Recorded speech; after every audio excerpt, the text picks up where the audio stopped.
ఇంకేంటి చెప్పరా? Few moments ago. చూడండి అమ్మా, చూడండి వీడియో కోసం మాత్రం చూస్తున్నాడు. మొత్తం అంతా క్లీన్ చేసేస్తున్నాడు నా కుమారుడు. వీడియో కోసం చూస్తున్నాడు. ఎప్పుడు ప్రతి సంవత్సరం ఇలాగే అంతా క్లీన్ గా చేసేస్తాడు, ఎవరిని కష్టపెట్టడు.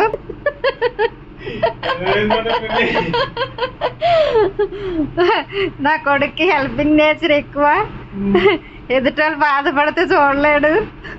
ఇంకేంటి చెప్పరా? మళ్ళీ రేపు పొద్దునగానే నా గురించి చూడాలి మంది బయట ఎక్కడ లేదా మధ్యలో నొక్కాను. అయితే